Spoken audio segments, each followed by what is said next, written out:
cleaning up after these kids.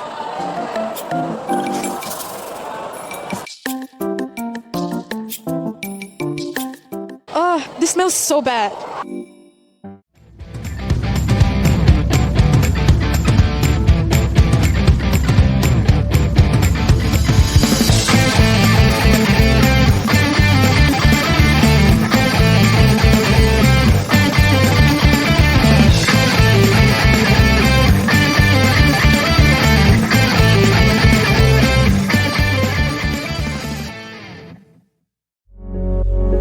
Every day, school canteens release a lot of garbage into the bins, such as banana peels, fruit peels, and vegetable.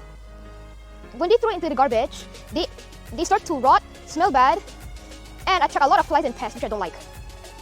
When this waste gets sent to the landfill, it continues to pollute the air by releasing toxic greenhouse gases called methane. At the same time, at our school's canteen, they use cooking gas, which also adds to our energy bills. Our objectives are to minimize food waste going into landfills by turning food scraps into energy. Next, to capture methane gas from organic breakdown and safely convert it into fuel source.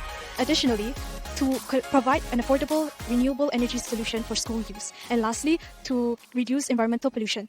On day 1, we will add chicken dung slurry to activate the microbes needed for gas production.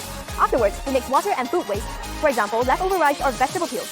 This will create the perfect environment for the microbes to break down the waste. As the waste breaks down, methane gas is released and travels through an airtight pipe system into an old tire. The stored methane gas will be connected to a biogas stove, and this can be used to cook food and also be used in science experiments. The leftover liquid called slurry comes out of an overflow pipe and can be diluted with water to make fertilizer for our school garden.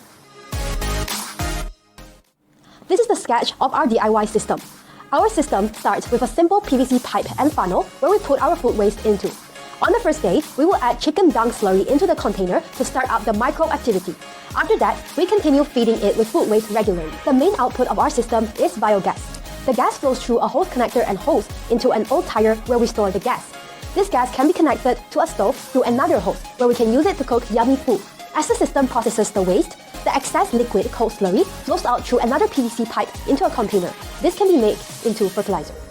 Materials from Mr. DIY stores are funnel, 3 ringgit 10 cents, threaded nipple, 2 ringgit, 90-degree pipe connector, 3 ringgit 20 cents, epoxy, 5 ringgit 70 cents, gas hose, 22 ringgit 90 cents, 3-liter container, 5 ringgit 50 cents, tea connector, 2 ringgit 90 cents, pipe connector, 2 ringgit, ball valve, 11 ringgit 50 cents. Furthermore, we need PVC pipe, 5 ringgit 20 cents. The free materials are chicken dung, food waste, and old tire. The total price is 64 ringgit 10 cents.